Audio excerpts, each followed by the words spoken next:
Welcome one and all to yet another battle report. Kings of War, and this time it's Goblins versus Elves, and the preparations for Clash of Kings 2018 are being stepped up. Lists are being tweaked left and right, and this is the result of some of that tweaking. So this is the first game that I've played with Clash of Kings in mind, looking for a potential list that I might want to use. So naturally, the list that's been doing quite well for me recently with the Goblins, I've made a small tweak to it, which we'll come to in a moment. So the Scavenge scenario is what we have here. So there will be 3 objective markers along the center of the table, and you can generate loot counters by controlling those tokens over the course of the game. So for the amount of shooting that I normally have, it's not ideal to have to sit out in the middle of the table. So you can see the layout there. The Goblins clearly on this side, and the list, it'll be familiar if you've heard any of my tournament reports recently. There are only a few changes. We have a Rabble Horde, which in this instance is over on the right there. We have the 3 Troll Hordes as usual, one with Dwarven Ale, one with Chalice of Wrath as always, and the third item, which does vary a little bit, this one is the Staying Stone. Then we have 2 regiments of Fleabag Rider Sniffs, and for the purposes of this game, there is one all the way over here, and I think the other one is all the way on the right off camera. So, 2 War Trombones, again, the same as previously, 1 on each side for this game, 3 Rock Lobbers, a Flaggit with the Diadem of Dragonkind. Previously, he had the Holy Hand Grenade, so I needed to free up 5 points from somewhere in order to create those extra points to upgrade that grenade to the Diadem of Dragonkind. We have a Troll Bruiser with Blade of Slashing. We have Magua and Juice, or Magua and the Jews, as he's sometimes known. So that is as a replacement for one of the Bruisers. It gives me extra Inspiring for all my units, not just Trolls, and in addition to that, it also gives me some Lightning Bolt to play with as well. He's almost as good at fighting as the Bruiser. He also gives me a bit more flyer defense because he can turn around and charge things being individual, or turn around and Lightning Bolt people. So he's over on the right there. We have a Giant and Grogger's Great Lobber. So the quadruple Rock Lobber attack is still intact, along with the Giant. So the thinking behind those tweaks are, of course, just give me a bit more flyer defense. You may remember at the last tournament where I took a list like this, I was given a few problems by some flyers landing behind my lines. Only having 2 War Trombones, I felt I needed a little bit more in there. So Magua and one of the Troll Bruisers is being sacrificed for that. So you can see for the scenario here, we've got a token there, 1 in the woods and 1 up there. Now the choice of side is quite important here, because on the far side of the table there, you could actually get to within 3 inches to control this token without being in the woods, which might be quite important. So if I want to control that, I'll have to go into the woods to do so. You can see here that I've got 3 forces, effectively. This side with some Trolls, a Bruiser, against the bulk of my opponent's force in terms of just floor coverage. On the other side, I've got some Rabble and some more Trolls over there, with the Giant potentially supporting that side. These Trolls are going to be going for this objective, ideally. So here we go, my opponent's army. We have a hero on a large flying beastie there. There is another one of those further down. We have some Forest Shamblers. We have some Silver Breeze Cavalry. We have some Archers, Palace Guard. There is a Standard Bearer there, and I think a Hunter as well. A Bolt Thrower. I think that's another Hunter. Some Chariots, a regiment of them. Stormwind Cavalry, the more powerful of the 2. There is a Chariot hero there. There is another flying beastie, and there is more Palace Guard. So the bit of flying on both sides meant I had to spread out my War Trombones a bit. And as far as which side I'm concerned about, I'm more concerned about this side, so I'm going to be focusing my Rock Lobbers mainly over here, where possible. This side, the Rock Lobbers aren't going to be as effective because there's a lot less kind of medium nerve, high defense units, which are the kind of things you want to be shooting at. For example, cavalry. And then big heroes are a juicy target as well. But things like infantry or big hordes of archers aren't really a good target for Rock Lobbers. So here's my layout. Over on this side, we've got the special Rock Lobber, which is this one, slightly better than the others. And then as we work our way down here, we have got the 2 other rock lobbers in the centre. I don't have any on the left. We'll see if that comes back to bite me. And we've got the Flaggit hiding behind these spitters here, these sniffs, should I say. So he's going to be inspiring them, hopefully to great things. And there are some vanguard moves. So the forest shamblers move up towards the middle, and a hunter and the other hunter. So the first turn roll off, I win. So of course I'm going to go first, having 4 rock lobbers. Turn 1, a bit of an advance. I've got to get towards these tokens, obviously, but I don't want to rush into charge range or anything. So I don't believe I have run into too many charge ranges. And in the middle, I can't make it all the way to this token, like I said. Had it been the other way around, had I got the other side of the table, I would have been able to get pretty damn close to that thing in the first turn, because it's within 3 inches of the edge, and obviously you can't go at the double into the forest. Even a giant can't do that. So over on this side, of course, the trolls have moved up. I'm not concerned about a charge from them, and the sniffs staying back.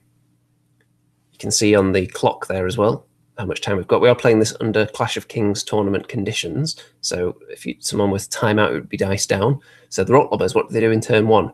Well, they kill one of the flying heroes on a beastie.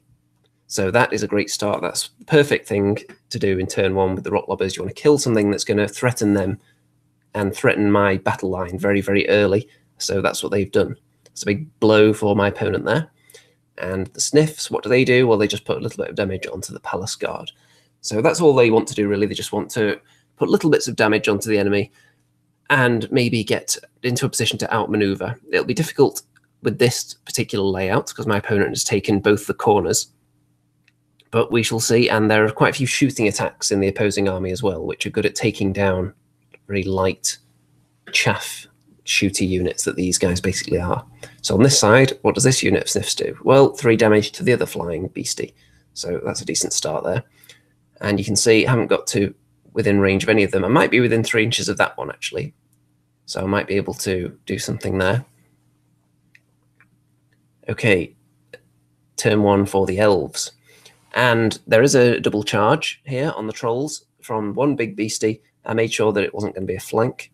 And the forest shamblers into the front there. I would anticipate surviving that.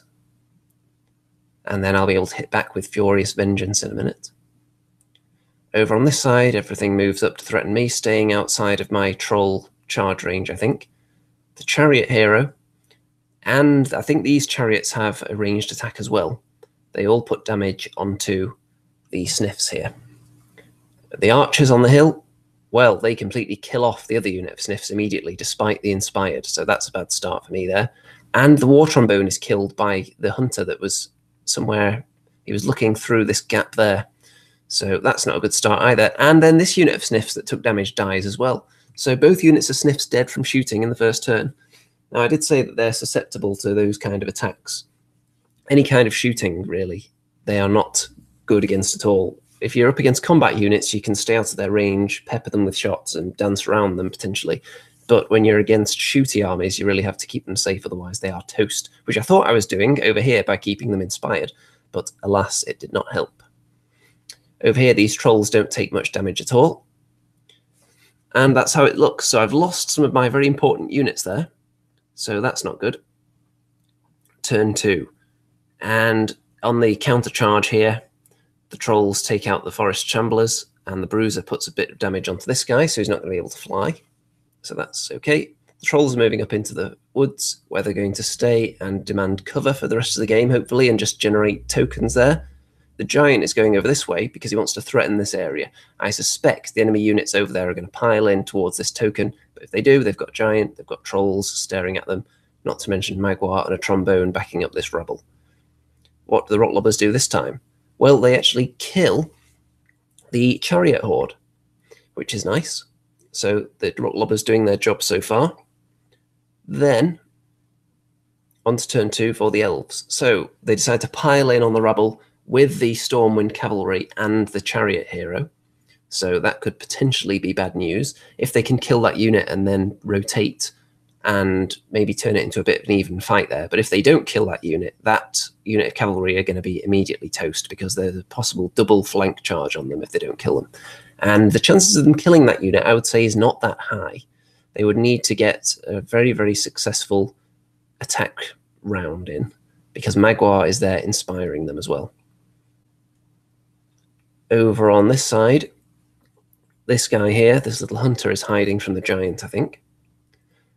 And we've got double charge into these trolls from the Palace Guard and the Flying Beastie, ignoring the Bruiser. Of course, the Silver Breeze Cavalry have moved up here to shoot at the Bruiser, though. And this hunter has moved up to go after my Flaggit, who was hiding now, since the unit he was inspiring have kind of died. So he's going to be the target of some attacks. And yes, confirmation of that guy moving, which we already knew about. But then he puts damage onto Magua, 3. The Bolt Thrower puts 2 damage onto these trolls in the forest, despite them being in cover. Elf Bolt Throwers are notoriously accurate. 2 damage put onto this Flaggit, and a Flaggit, if you can put any damage on them at all, there's a good chance of wavering them or removing them, because their nerve is not very good. Then, a Standard Bearer and the Archers, it looks like doing something. The Archers put more damage onto these trolls.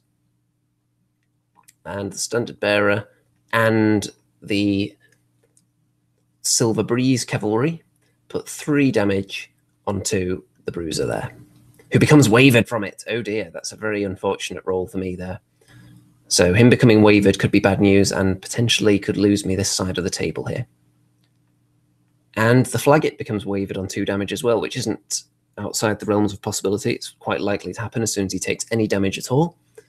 Then the Rabble Horde, that goes a lot better though, only take 12 damage from all that. So that's quite nice. So they're not going to die, and then I'm going to be able to charge the flank. And you would think here that a double flank charge will just kill that unit immediately, but I'm actually thinking, looking back on it now, just looking objectively here, or attempting to, a double flank charge isn't necessary here. It's really could just be the trolls going in there. That would kill them in one go in the flank, almost certainly.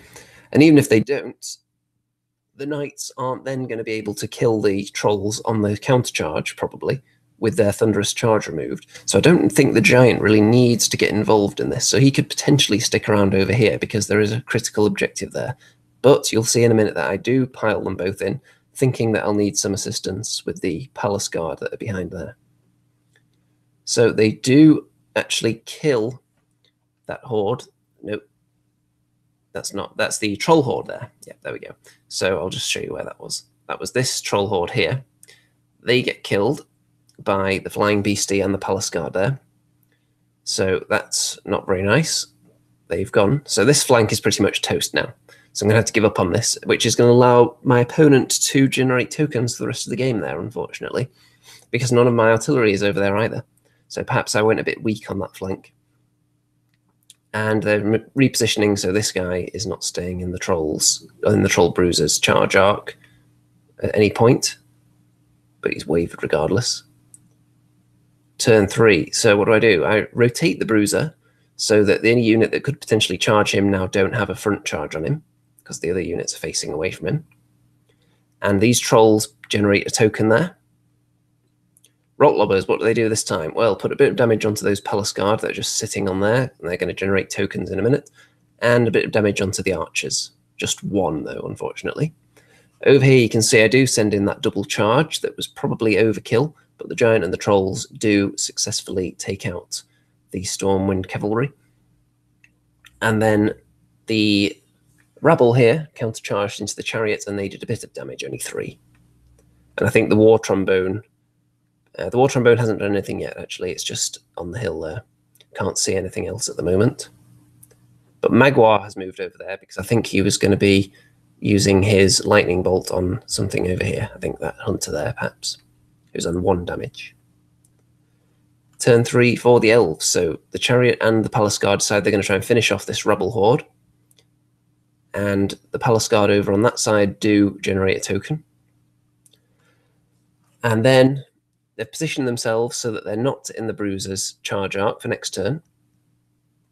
And so have the Silver Breeze, actually. So he's not going to be able to charge either of them, so he's going to have to charge the Standard Bearer, if anything. You can see the clock there. It looks like I've got 26 minutes left, and my opponent has 15 minutes left. So he's going to have to pick up the pace a little bit.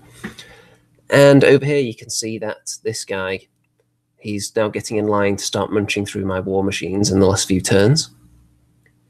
And this hunter puts more damage onto the Flaggit, I think he's going to get wavered again, and the Silver Breeze put some more damage onto the Bruiser.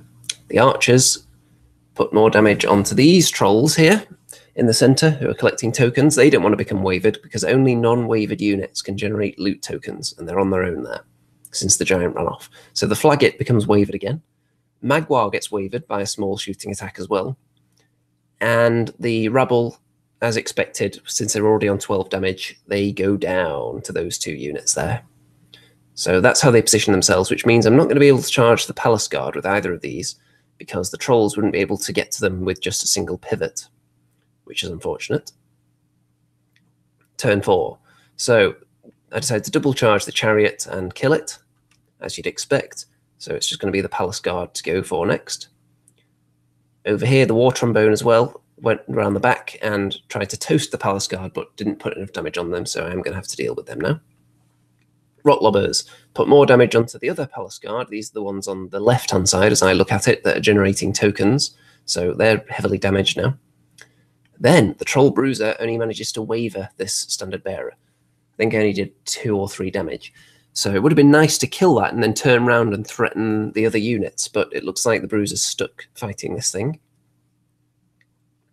These Trolls here, they generated another token, and you can see that they regenerated some of their wounds, and they're now turning to face this way because they want to run away from all this shooting and get over to this side where it's a bit safe, because they're carrying crucial tokens. They want to get as far away from that side as possible, and maybe I'll have to bring someone else to start generating tokens. If they get too damaged, I'll want to duck them out of the woods before they get killed, because it's all very well saying I'm abandoning this post here where I could be collecting more tokens, but it's no good if they're actually dead. So I want to get them in a position to at least escape.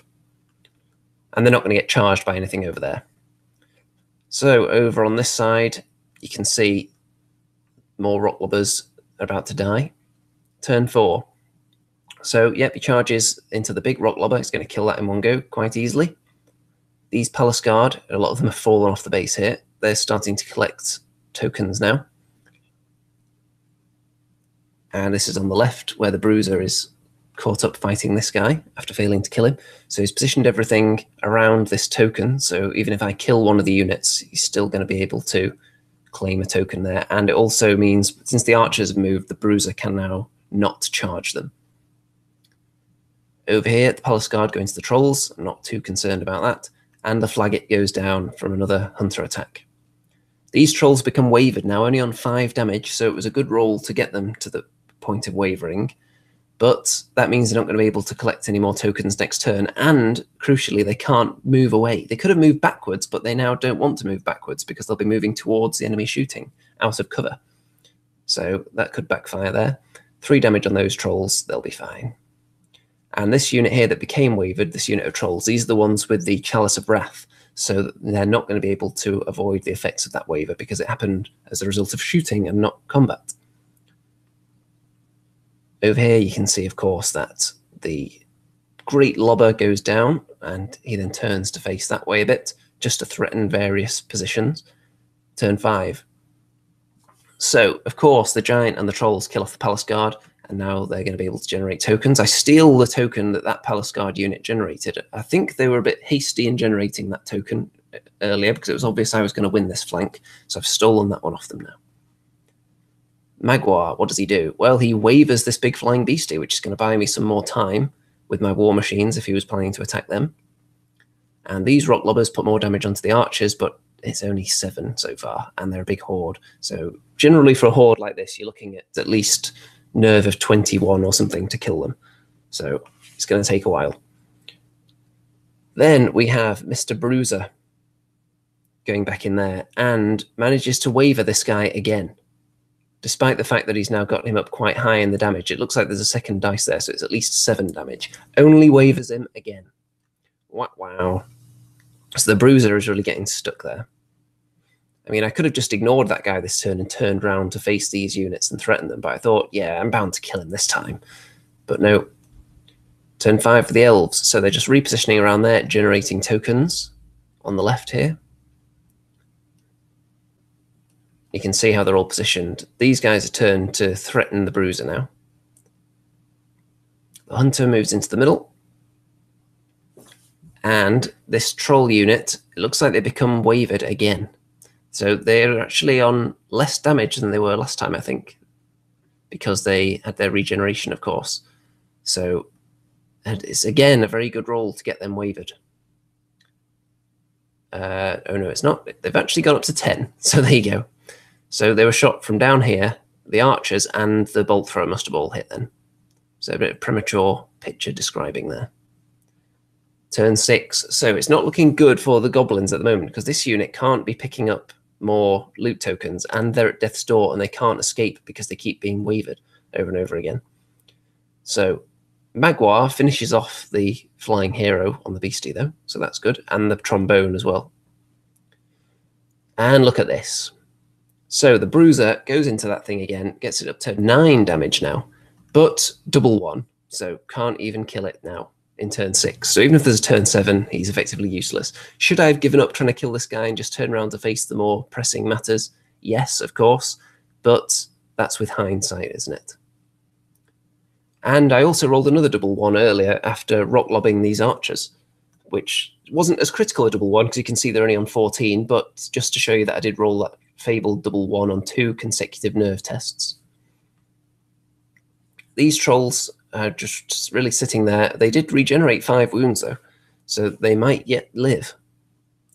So you can see how it's looking. This giant is just going to be generating loot tokens here for the rest of the game. If there is another turn, that is. He's generated 1 already, so there'll be possibly a turn 7. But the enemy have been picking them up here for almost the whole game. So if this unit hangs on, then we're probably heading for a draw. If they die, then I'm probably heading for a loss. So we shall see. There are quite a lot of shooting attacks left for the enemy. Turn 6. So for the elves, they pick up another token, of course. And look at that. The trolls go down. All that damage they took. Look at that. Wow, wow, wow. Archers, bolt thrower, hunter. Pew, pew. Down they go. But there is another turn. That was the turn 7 roll. So I'm not sure whether I can actually do much with turn 7, but we'll see. Because the troll bruiser, it does kill the standard bearer this time. That's the only thing he was looking at, so had to go for it. But then, yeah, and he can't do anything else now because it's going to be the end of the game. The giant does pick up another token, but the rock lobbers don't hit anything significant this turn. They could shoot the archers, but didn't manage it. And even if they killed the archers, these units are still out of sight of the rock lobbers and have the ability to pick up tokens. So it looks like it's going to be a loss since that unit died as a result of that mammoth amount of damage they took from the shooting last turn.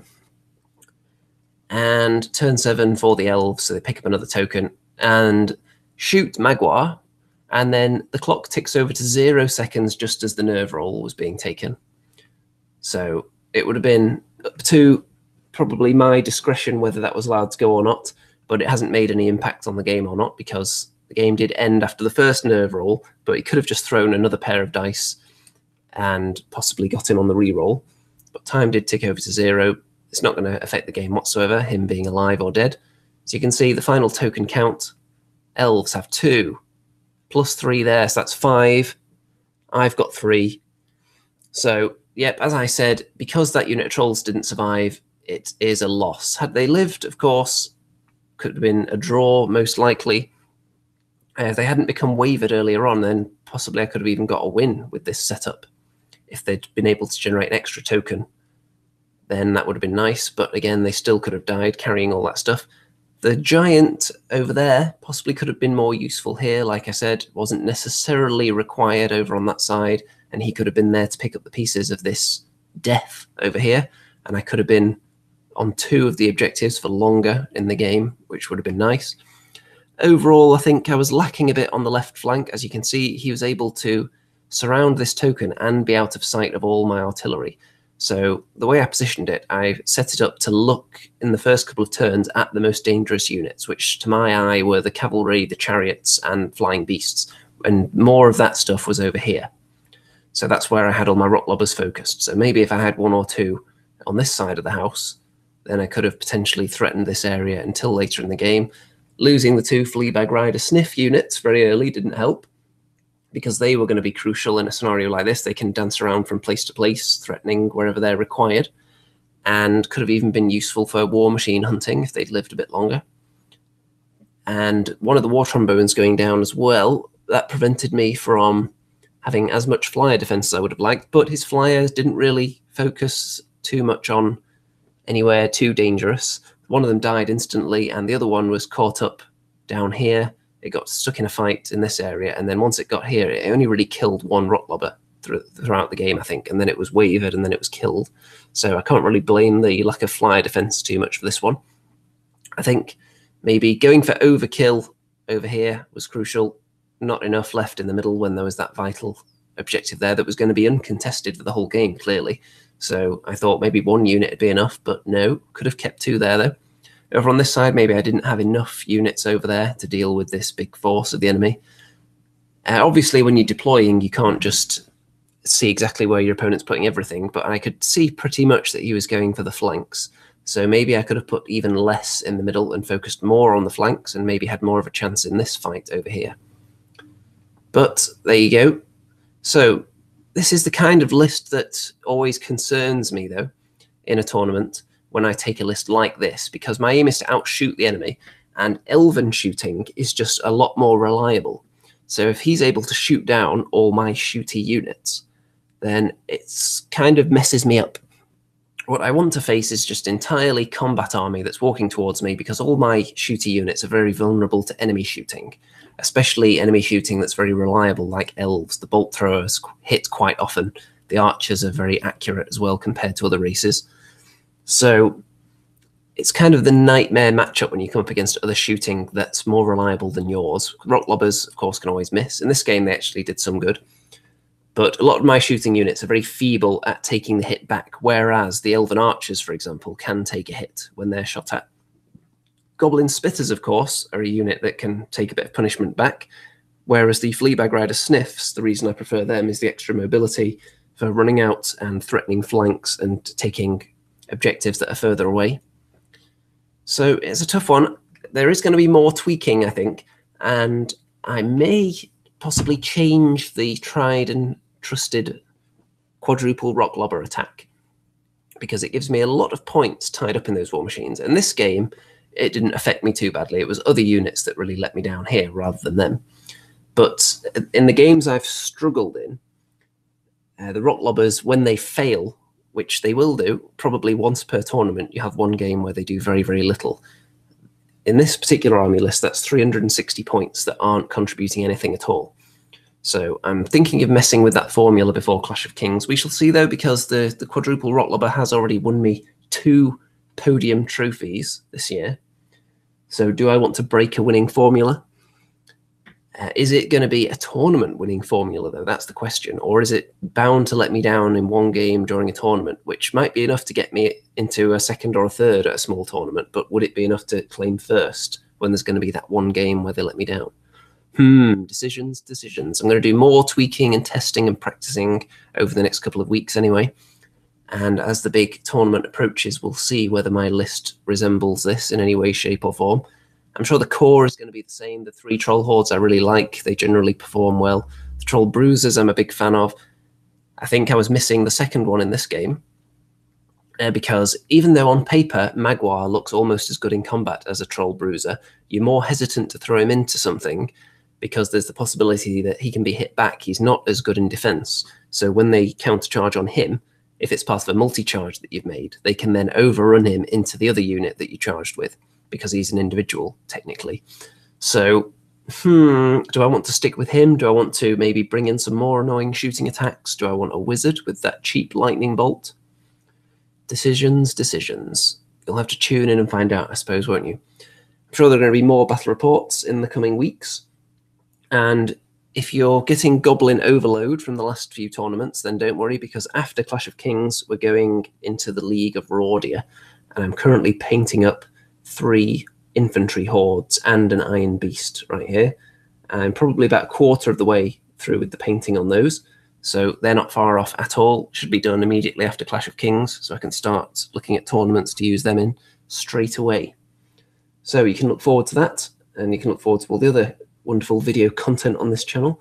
And if you're extremely appreciative of it and you're managing to take away lots of tactical hints and tips and you're upping your game just 10,000% with my tactical wizardry, then feel free to check out the various fundraising links, including Patreon, of course, if you want to throw lots of money at me for continuing to put out such a top-notch quality video product, then feel free. Check out the Facebook group as well if you want to get all the latest updates on what's going on, and if you want to post anything in there related to my video output in some way, then feel free. And I think, Joe, don't forget to follow me on Twitter as well. That's the most important one. My tweets are few and far between, though. It's mainly just me promoting each video that comes out and the occasional non-wargaming thing, which is quite rare. So I think with that, it's time to say good night out there, whatever you are, and better luck next time for the Goblins. That's what we're all hoping for, isn't it?